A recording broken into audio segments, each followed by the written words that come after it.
Hello friends, welcome to my channel Saif tutorial.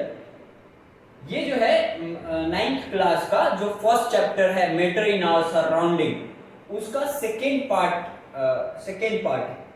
ये जो second part है मैटर इन आवर सराउंडिंग का, इसके अंदर हम ये सारे जो कॉन्सेप्ट्स हैं इसको हम पढ़ने वाले हैं।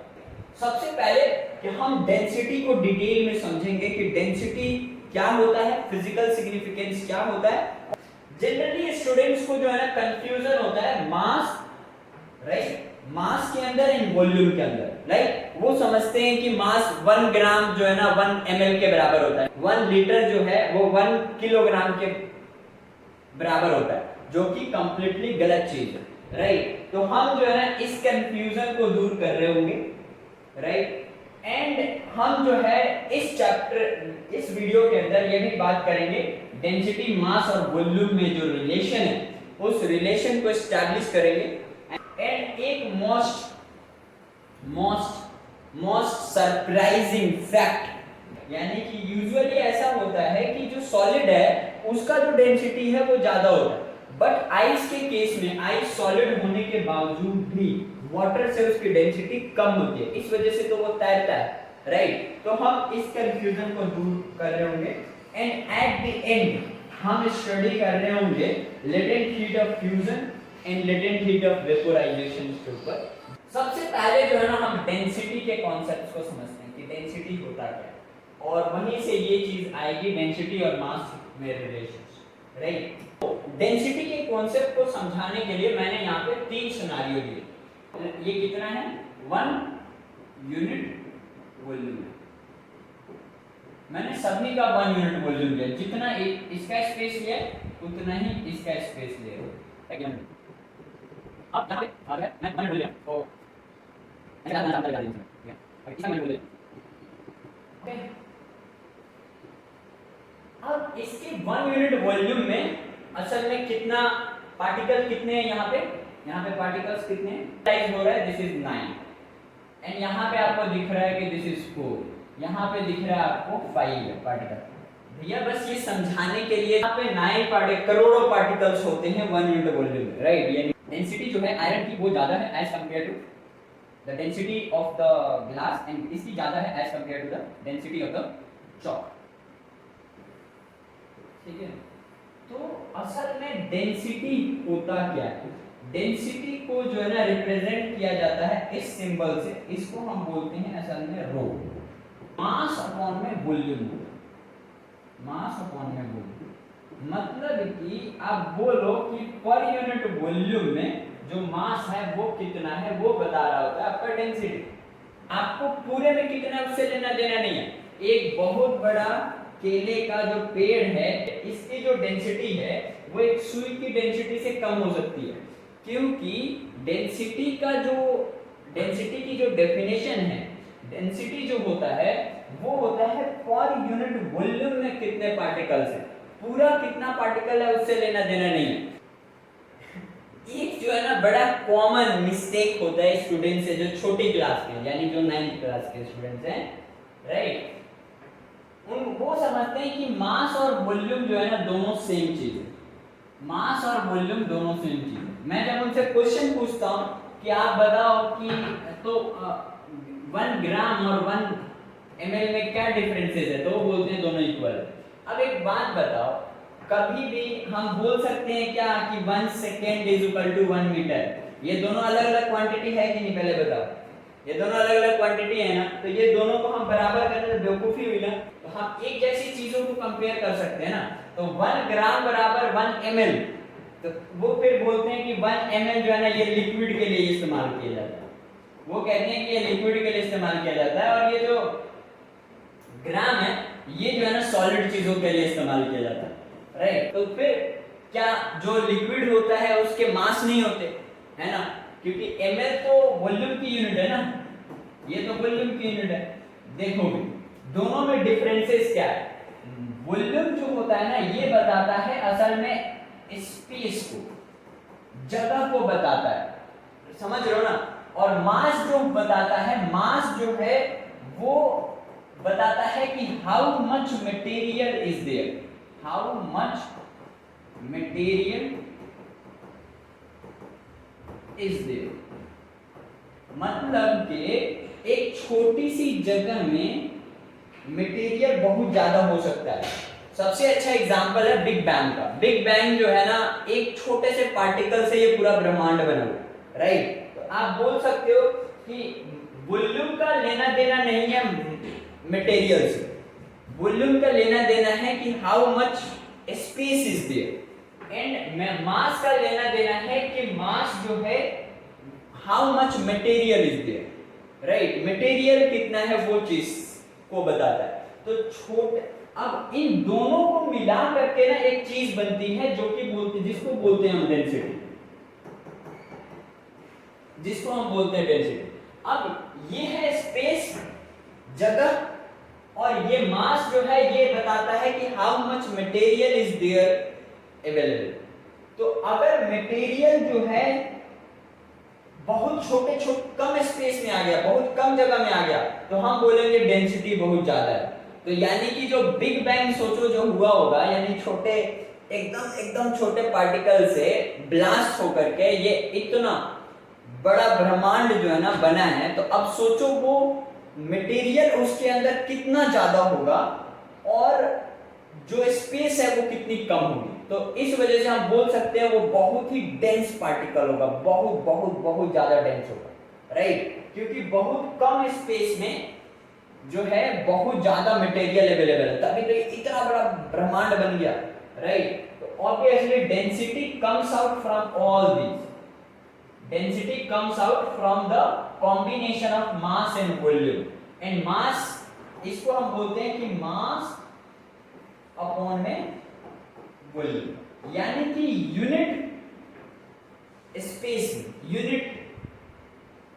यूनिट प्लेस पे कितना मटेरियल पड़ा हुआ है वो डेंसिटी को लेना है। डेंसिटी जो है ना ये एक इंटेंसिव प्रॉपर्टी है। इंटेंसिव प्रॉपर्टी किसको बोलते हैं? जो कि साइज पे डिपेंड नहीं करता है ना, वो डिपेंड करता है। अगर मान लो कि एक आयरन है, अब इस आयरन को बीच में से अगर काट दोगे तो क्या इधर की डेंसिटी, पहले डेंसिटी अगर मान लो, पहले डेंसिटी इसकी अगर मान लो 10 ग्राम पर सेंटीमीटर क्यूब थी, मैं एक एग्जांपल दे रहा हूं, तो क्या वो 5 ग्राम पर सेंटीमीटर क्यूब हो जाएगी? नहीं ना, उतना ही रहेगा। या फिर दूसरे शब्दों में समझो, अगर मान लो प्रेशर है, प्रेशर अगर या टेम्परेचर है, टेम्परेचर अगर इस रूम का जो है ना अगर मान लो 30 डिग्री सेल्सियस है, अब मैं क्या बीच में एक वॉल खड़ी कर दूंगा, एक दीवार खड़ी कर दूंगा, तो क्या इधर 15 डिग्री सेल्सियस हो जाएगा, उधर 15 डिग्री सेल्सियस हो जाएगा? ऐसा नहीं होगा ना। तो जिस तरीके से टेम्परेचर जो है ना एक इंटेंसिव प्रॉपर्टी है, उसी तरीके से डेंसिटी भी एक इंटेंसिव प्रॉपर्टी है। तो यहाँ पे मास और वॉल्यूम समझ में आ गया। कभी भी ऐसा नहीं बोल सकते कि 1 ग्राम जो है ना 1 ml के बराबर होता है ना। ओके, ml जो है ये यूनिट है वॉल्यूम की, और ग्राम जो है ये यूनिट है मास का। एंड मास जो है बताता है how much material is there, and the volume बताता है कि how much space is there. तो वॉल्यूम जितना ज्यादा होगा, मटेरियल जो है ना जितने ज्यादा वॉल्यूम में होगा उसकी डेंसिटी उतनी ही कम होगी, और मटेरियल जितना कम जगह में होगा उतना ही ज्यादा उसकी डेंसिटी होगी। और सबसे ज्यादा डेंस चीजें आप बिग बैंग से समझ सकते हो कि बिग बैंग जो हुआ वो बहुत ही छोटे पार्टिकल से हुआ, राइट। तो यहाँ पे मास और वॉल्यूम का जो कंफ्यूजन है वो क्लियर हुआ होगा। ये बड़ा ही कॉमन क्वेश्चन है, 9th क्लास के स्टूडेंट जो है ना इसको याद तो कर लेते हैं लेकिन समझ नहीं पाते कि ऐसा होता क्यों। अब एक बात बताओ, अभी मैंने बताया कि जो डेंसिटी होता है वो बताता है कि कम जगह में अगर ज्यादा मटेरियल पड़ा है तो हम बोलेंगे कि उसकी डेंसिटी ज्यादा है। तो यहाँ पे जो आइस है ये तो सॉलिड है, और ये जो वाटर है ये है लिक्विड। और तुमने स्टेट ऑफ मैटर जब पढ़ा तो उसके अंदर देखा कि लिक्विड के अंदर जो पार्टिकल्स होते हैं वो थोड़ा सा दूर दूर अरेंज होते हैं, और जो सॉलिड होता है उसके पार्टिकल्स पास पास में अरेंज होता है। तो सॉलिड के जो पार्टिकल जब पास पास में होंगे और लिक्विड के पार्टिकल जब दूर दूर होंगे, तो ये जो ज्यादा जगह लेगा ना उतना ही मटेरियल, मान लो यहाँ के जो 10 मटेरियल है, ये 10 पार्टिकल है, ये जितना स्पेस ले रहा है वो उतना ही स्पेस में ये तो 50 पार्टिकल ले लेगा, 50 पार्टिकल्स इसके पास उतना ही वॉल्यूम में आ जाएंगे। तो इसका मतलब इसकी डेंसिटी तो ज्यादा होनी चाहिए, लेकिन ऐसा क्यों नहीं होता आइस के केस में? तो जनरली जो डेंसिटी होते हैं सॉलिड के वो तो ज्यादा होता है, लेकिन जो आइस होता है उसकी डेंसिटी कम होती है, जब भी तो आइस जो है ना वाटर के ऊपर फ्लोट करता है। तो ये सिर्फ रटने वाली चीजें नहीं है, मैं इस चीज को जो है ना असल में समझाता हूं। अगर इसके मॉलिक्यूलर लेवल पे जाओगे तो इसकी जो एक मॉलिक्यूल होता है वो होता है आपका OH। हालांकि इनके बीच का जो एंगल है राइट वो 102.5 डिग्री होता है राइट, बट मैं जो है ना आपको समझाने के लिए यहाँ पे जो है ना ऐसे इस्तेमाल कर रहा हूँ। आप 9th क्लास के लेवल पे हो तो आपको मॉलिक्यूलर लेवल पे जाके एकदम चीजों को समझना नहीं है उसके एंगल वगैरह के बारे में, बट आपको जो है ना मैं कॉन्सेप्ट समझाता हूँ कि क्यों ऐसा होता है कि वाटर की जो डेंसिटी है वो ज्यादा पड़ जाती है आइस की डेंसिटी से। आपको तो इतना पता है कि वाटर हो या फिर आइस हो उसकी जो मॉलिक्यूल होगी वो H2O होता है। अब H2O के अंदर अगर उसका स्ट्रक्चर जो होता है वो कुछ ऐसा होता है। अगर मैं उसको अब बताओ जो एक आइस है उस आइस के अंदर करोड़ों ऐसे ऐसे मॉलिक्यूल्स होंगे, करोड़ों ऐसे ऐसे पार्टिकल्स होंगे, यस और नो? तो यहां पर मैं कुछ अरेंजमेंट कर रहा हूं, लेट अस सपोज दिस। असल में जो आइस का केस है उस आइस के केस में ये जो वाटर मॉलिक्यूल्स पास पास में जब आते हैं, अब आइस के पास क्योंकि उसका टेम्परेचर कम है तो उसके पास काइनेटिक एनर्जी ज्यादा नहीं होती, तो यहाँ पे सारे वाटर के मॉलिक्यूल्स जब पास पास में आते हैं तो एक वाटर के मॉलिक्यूल्स का जो ऑक्सीजन है वो दूसरे वाटर के मॉलिक्यूल के हाइड्रोजन के साथ जो है ना एक बॉन्डिंग बना लेते हैं, जिस बॉन्डिंग को हम हाइड्रोजन बॉन्डिंग कहते हैं। मतलब यहाँ से हाइड्रोजन और यहाँ से जो ऑक्सीजन है वो एक दूसरे को खींचने लगते हैं। अब इसको खींचने की वजह से यहाँ पे असल में एक ऐसा स्ट्रक्चर बन जाता है जिसकी वजह से यहाँ पे बहुत ज्यादा वैकेंट स्पेस आ जाता है। वैकेंट स्पेस का मतलब खाली जगह क्रिएट हो जाती है। ये देख रहे हो खाली जगह कितना है। यहाँ पे जब इस पूरे को देखोगे तो इस जगह तो बहुत सारा लिया है, लेकिन इस बहुत सारे जगह लेने के बावजूद भी इसने जो है पार्टिकल्स केवल बहुत कम ही पार्टिकल्स, यानी कि वाटर के मॉलिक्यूल्स जो हैं, वाटर के जो पार्टिकल्स हैं वो बहुत कम ही इतने सारे जगह में समाये हुए, बहुत कम ही इन्वॉल्व है इस पूरे जगह के अंदर, क्योंकि बहुत सारा जगह तो खाली ही रह गया उतने सारे स्पेस में। यस और नो? दैट इज व्हाई इसका जो वॉल्यूम, इसकी जो डेंसिटी है वो लोअर डाउन कर जाती है, इसकी डेंसिटी लोअर डाउन कर जाती है। लेकिन क्या हाइड्रोजन बॉन्डिंग और इस तरीके का वैकेंट जो है क्या आइस के वाटर के केसेस में नहीं होता? तो वाटर के केसेस में तो वाटर के मॉलिक्यूल्स हैं, ये वाटर के मॉलिक्यूल्स, तो क्या यहाँ पे हाइड्रोजन और ऑक्सीजन के बीच में बॉन्डिंग नहीं हो रही? यहाँ पे वो वाला स्ट्रक्चर नहीं बन रहा? तो असल में वाटर जो होता है उसके पास काइनेटिक एनर्जी होती है। काइनेटिक एनर्जी होने की वजह से यहाँ पे इस ऑक्सीजन और दूसरे वाले मॉलिक्यूल के हाइड्रोजन के बीच में ना बॉन्डिंग नहीं हो पाता, यानी कि उनके बीच में इंटरेक्शन पैदा नहीं हो पाता। अब इंटरेक्शन पैदा नहीं होने की वजह से इस तरीके का स्ट्रक्चर नहीं पैदा हो पाता। तो अगर हम ये जो है ना इधर उधर घूमते रहते हैं वाटर स्टेट में, तो यहाँ पे अगर एक पर्टिकुलर टाइम पे अगर एक फोटो क्लिक किया जाएगा इनका, तो जो भी स्टेट आएगा वो असल में क्या होगा, यहाँ पे जाके पार्टिकल एक घुसा पड़ा होगा, यहाँ पे एक पार्टिकल घुसा पड़ा होगा, यहाँ पे पार्टिकल घुसा पड़ा होगा। तो at every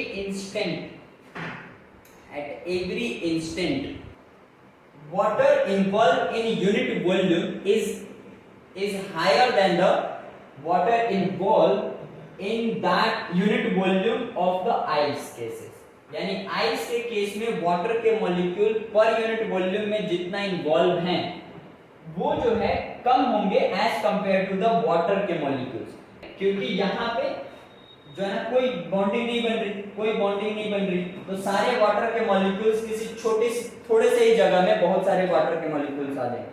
I hope you understand what I am telling you, right, कि आइस जो होता है वो फ्लोट करेगा वाटर के ऊपर, लेकिन क्यों करेगा? Reason behind that is just the internal structure. in case of the ice, the internal structure is such a way that there is the formation of hydrogen bonding, which led to make their density lower, because the less water molecules occupies large spaces, but in this cases the large water molecules only takes little bit space, so you can say the density in the water cases the lowest down, and in ice cases the formation of hydrogen bonding leads to lowers the density।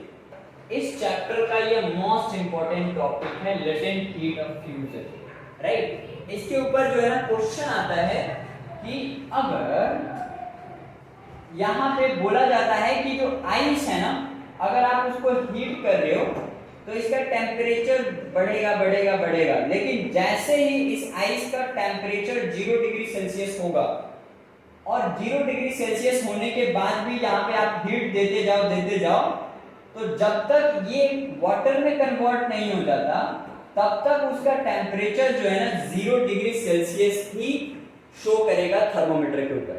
अब ये ऐसा क्यों होता है? ऐसे ही whenever the water changes to the gas यानी vapor, तो उस केसेस में जब आप टेम्परेचर दे रहे हो तो पहले तो बढ़ेगा इस वाटर का टेम्परेचर 100 डिग्री सेल्सियस तक, और जैसे ही 100 डिग्री सेल्सियस तक पहुंचेगा, राइट, जैसे ही 100 डिग्री सेल्सियस तक इस वाटर का टेम्परेचर पहुंचेगा, उस टेम्परेचर पे जो टेम्परेचर का राइज होना बंद हो जाएगा थर्मोमीटर के। हालांकि आप हीट दे रहे हो लेकिन फिर भी इसका टेम्परेचर राइज नहीं कर रहा। The reason, what is the reason behind that? Obviously यहाँ पे जो लेटेंट लिखा है ना, इस लेटेंट का मतलब कुछ नहीं होता, दिस इज हिडन। हिडन मतलब होता है छुपा हुआ। लेटेंट को छुपा हुआ क्यों बोल रहे हैं पता है ना? मतलब लेटेंट हीट ऑफ फ्यूजन क्यों बोल रहे हैं पता है? इसलिए बोल रहे हैं ताकि, क्योंकि यहाँ पे हीट देने के बाद भी टेम्परेचर शो अप नहीं होगा। वाटर जो होता है उसकी हाई लेटेंट हीट कैपेसिटी होती है, because water takes the heat but its temperature doesn't rise. आप जो है ना छत पे जा करके ऐसा करो कि वाटर लो और दूसरी तरफ जो है ना आप कोई दूसरा मटेरियल लो, दोनों को एक एक घंटे के लिए जो है ना आप छत पे रखो। आप एक घंटे बाद जो है ना उन दोनों को ऑब्जॉर्व करो, वाटर का जो टेम्परेचर होगा ना वो ज्यादा राइज नहीं हुआ होगा एज कंपेयर टू दैट जो दूसरा ऑब्जेक्ट है। आप कपड़ा रखो, उस कपड़े का जो टेम्परेचर है वो ज्यादा हो जाएगा, लेकिन वाटर जो है ना उतना ज्यादा उसका टेम्परेचर राइज अप नहीं होगा। अब रीजन क्या है वो चीज साइंटिफिकली और इंटरनल स्ट्रक्चर के आधार पे हम समझते हैं, लेकिन उससे पहले हम ये समझते हैं कि लेटेंट हीट ऑफ फ्यूजन होता क्या है। ऐसा क्यों होता है कि जो टेम्परेचर है वो जब फेज चेंज होने लग जाए तो रुक जाता है? ऐसा क्यों होता है कि टेम्परेचर जो है ना राइज होना बंद हो जाता है? जरा ध्यान से देखो, मान लो कि ये जो है ना आइस है। अब इस आइस को आप जो है ना क्या कर रहे हो? हीट कर रहे हो। इस आइस को जो है ना आप हीट कर रहे हो। अब ये आइस जो होगा असल में इसके अंदर वाटर के मॉलिक्यूल्स होंगे ना। वाटर के मॉलिक्यूल्स कहने का मतलब H2O होगा। अब ये जो H2O है, ये जो H2O है,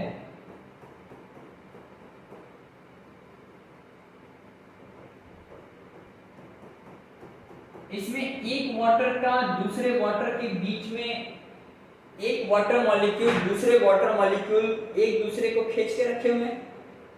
यस और नो? हाइड्रोजन बॉन्डिंग हो रखी है ना। एक मॉलिक्यूल दूसरे मॉलिक्यूल को के बीच में एक इंटरेक्शन है ना, एक फोर्स ऑफ अट्रैक्शन है ना। अब जब आप हीट इसको करते हो तो क्या होता है, ये जो है ना वाइब्रेट करता है, ये पार्टिकल्स जो है ना वाइब्रेट करता है। अब तीन तरीके के मोशंस होते हैं। मोशन जो है एक होता है आपका ट्रांसलेशनल, एक होता है वाइब्रेशनल, एक होता है रोटेशनल। घूमेगा ऐसे सर्कुलर में, ट्रांसलेशनल आगे बढ़ेगा, वाइब्रेशनल आगे पीछे आएगा। ये तीन तरीके के मोशंस होते हैं। अब जब भी वाटर के मॉलिक्यूल्स या फिर कोई भी जिसका आप स्टेट चेंज कर रहे हो, उसके जो मॉलिक्यूल्स हैं वो क्या करते हैं, इस तरीके के मोशंस करते हैं, ट्रांसलेशनल, रोटेशनल एंड वाइब्रेशनल। तो वाइब्रेशनल एनर्जी मतलब आगे पीछे, क्योंकि ऑब्वियसली ये दो जो वाटर मॉलिक्यूल्स हैं इनके बीच में जो है ना एक फोर्स ऑफ अट्रैक्शन है, तो ये तो जाने नहीं देगा और ये जाने की कोशिश करेगा, भागने की कोशिश करेगा, क्योंकि आप उसको हीट दे रहे हो। तो यहाँ पे जो है ना क्या क्रिएट होगा, वाइब्रेशनल एनर्जी क्रिएट होगी। अब ये वाइब्रेशन में असल में ये जो हीट दी जा रही है वो हीट यूज कहाँ पे होती है? हीट का यूज जो है वो दो कामों में होता है। एक काम है इसके वाइब्रेशन में, राइट, और एक काम होता है ब्रेकिंग ऑफ बॉन्ड में, ब्रेकिंग ऑफ बॉन्ड। अब वाइब्रेशन से क्या होता है, जब भी पार्टिकल्स का वाइब्रेशन होता है तो टेम्परेचर जो है राइज करता है। अब क्यों टेम्परेचर राइज करता है? असल में जब वाइब्रेशन होगा तो पार्टिकल एक दूसरे से टकराएंगे, तो जब टकराता है तो वहां पे जो है ना स्पार्क्स आते हैं और हीट क्रिएट होता है। काइनेटिक एनर्जी हीट एनर्जी में कन्वर्ट होती है और वो हीट असल में टेम्परेचर के राइज अप के लिए रिस्पॉन्सिबल होती है। और दूसरा तरफ है breaking of bond. Breaking of bond का मतलब है कि यहाँ पे इन दोनों के बीच में जो अट्रैक्शन है वो ब्रेक हो जाता है। अब जब वो ब्रेक हो जाएगा तो पार्टिकल दूर दूर चले जाएंगे, पार्टिकल दूर दूर चले जाएगा तो अरेंजमेंट में डिफरेंसेस की वजह से ही तो स्टेट चेंज होता है, तो ऑब्वियसली यहाँ से सॉलिड से ये लिक्विड में बदल जाएगा। तो ब्रेकिंग ऑफ बॉन्ड रिस्पॉन्सिबल होता है फेज चेंज के लिए, राइट, फेज चेंज के लिए। तो अब बताओ जरा मेरे को, अगर ये आइस को मान लो, आइस जो है ना स्टार्टिंग में -4 डिग्री सेल्सियस पे है। अब -4 डिग्री सेल्सियस से मैंने जो है ना टेम्परेचर इसको देना मैंने स्टार्ट करा। अब टेम्परेचर मैं जब इसको दे रहा हूं तो ये -4 से -3 डिग्री सेल्सियस होगा, -2 डिग्री सेल्सियस होगा, -1 डिग्री सेल्सियस होगा। जब 0 डिग्री सेल्सियस पे आएगा तो क्योंकि 0 डिग्री सेल्सियस पे इसका फेज चेंज होना है, यानी सॉलिड से लिक्विड बनना है, तो यहाँ पे ये -3, -2, -1 बढ़ क्यों रहा था? ये बढ़ इस वजह से रहा था क्योंकि जो वाटर के मॉलिक्यूल्स थे ये वाइब्रेट कर रहे थे, ये आगे पीछे हो रहे थे, राइट। एंड जैसे ही वो 0 डिग्री सेल्सियस पे पहुंचा, उस 0 डिग्री सेल्सियस पे जो भी आप हीट दे रहे हो वो हीट इस दोनों के बीच में बॉन्ड को ब्रेक करने में, बॉन्ड मतलब उन दोनों के बीच में जो फोर्स ऑफ अट्रैक्शन है, उस फोर्स ऑफ अट्रैक्शन को ब्रेक करने में इस्तेमाल किया जा रहा है। तो जब फोर्स ऑफ अट्रैक्शन को ब्रेक करने में इस्तेमाल किया जाएगा तो फेज चेंज होगा ना। टेम्परेचर कैसे राइज होगा? टेम्परेचर राइज करने के लिए, टेम्परेचर राइज करने के लिए मॉलिक्यूल्स का जो पार्टिकल्स हैं उसका वाइब्रेट करना जरूरी है। वाइब्रेशन का मतलब पार्टिकल्स का आगे पीछे टू एंड फ्रो मोशन जरूरी है। अगर मान लो 1 किलोग्राम 1 किलोग्राम अगर मान लो आइस है और इस 1 किलोग्राम आइस को 0 डिग्री सेल्सियस से 0 डिग्री सेल्सियस से मतलब 1 किलो आइस को वाटर में जब आप बदल रहे हो, अगर 1 किलो आइस को वाटर में बदल रहे हो तो इस आइस को बदलने में जितना भी जो हीट दिया जाएगा, जितना भी हीट दिया जाएगा, अब वो सारा का सारा हीट जो है ना इस्तेमाल हुआ है इसके फेज चेंजिंग, तो उस हीट को हम बोलते हैं latent heat of fusion, right. और ध्यान रहे ये 1 एटीएम पे होना चाहिए, यानी एटमॉस्फेरिक प्रेशर पे होना चाहिए, and at the 0 degree Celsius, right? This is all about the latent heat of fusion. All the very best to all of you.